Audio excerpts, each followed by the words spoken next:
You know those massive headlines, right? The staggering net worths plastered all over Forbes. Well, what if I told you that is literally just the tip of a massive financial iceberg? Today, we're peeling back the layers on the exact mechanics of how billionaires actually hide their fortunes. We're constantly bombarded with news about the ultra-wealthy, and it totally seems like their financial lives are just out there in the open. But honestly, what we're really looking at is a carefully curated illusion. In this explainer, we're going to examine the deliberate architecture of hidden wealth, and we're relying strictly on the mechanics of how these systems operate. We see these public figures with immense fortunes. But the real question, the one we absolutely have to dig into today, is where does the money actually go when it leaves the public eye? I mean, think about it for a second. $1 billion isn't just sitting in some standard checking account at the local bank. It doesn't just vanish into thin air, and yet it somehow completely disappears from standard regulatory view. It transforms. It goes from liquid cash into offshore shell companies, anonymous trusts, maybe even Freeport art vaults. Our goal right now is to track that flow and really understand the logic behind this grand vanishing act. So here is our blueprint for today. First up, the wealth illusion. Second, mechanisms of concealment. Third, the global economic impact. And finally, unanswered questions remaining. Okay, let's jump into section 1, the wealth illusion, what we see versus what is hidden. We are so conditioned to believe that a person's public net worth is a complete accounting of their financial power. But we really need to break down that cognitive bias, because there is a stark contrast between on-paper wealth, those highly visible, heavily taxed assets that actually make the rich lists, and actual concealed wealth. What gets paraded in public, the mansions, the stock portfolios, the luxury assets, that often represents just a tiny fraction of their actual economic footprint. This hidden wealth isn't stuffed under a mattress somewhere. It is legally abstracted through highly specialized financial engineering.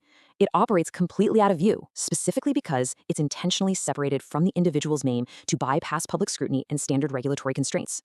Moving right along to section 2, mechanisms of concealment, the financial toolbox. This is where the theoretical concept of hidden money becomes a tangible, mechanical reality. Wealth concealment is defined as the strategic use of complex financial structures to obscure asset ownership from public and regulatory visibility. Notice the specific words there: strategic, complex, and obscure. Think about a billionaire, right? They don't usually buy a mega yacht under their own name. Instead, they might use an anonymous LLC based in the Cayman Islands, which is in turn owned by a blind trust. The wealth is still totally intact, the purchasing power is intact, but the actual connection to the individual, that is entirely severed.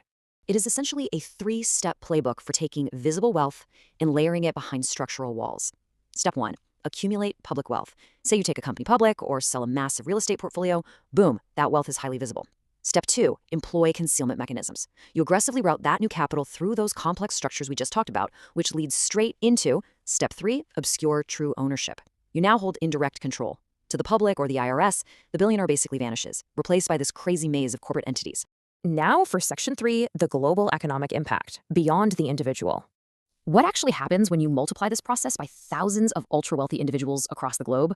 Well, this is where the mechanics of global finance directly impact all of us. First, it causes massive shifts in global finance mechanics, literally draining huge amounts of capital away from traditional banking and public markets. Second, it has a massive influence on overall wealth inequality, because this concealed wealth completely bypasses the standard taxation systems that fund everyday public infrastructure. It makes the visible gap between the wealthy and everyone else far more pronounced than the data even suggests.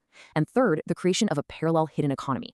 Guys, we aren't just talking about a few secret bank accounts here. We are looking at an entirely separate, self-sustaining financial ecosystem operating right alongside our own, but playing by a completely different set of structural rules.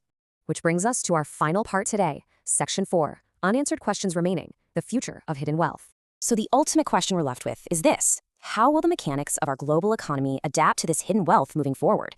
As regulators build much better technologies to track capital, are the architects of these hidden fortunes just going to dig deeper labyrinths?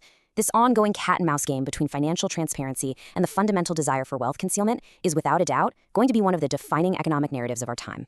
So the very next time you see a flashy headline about a billionaire's net worth, ask yourself, what aren't they showing you?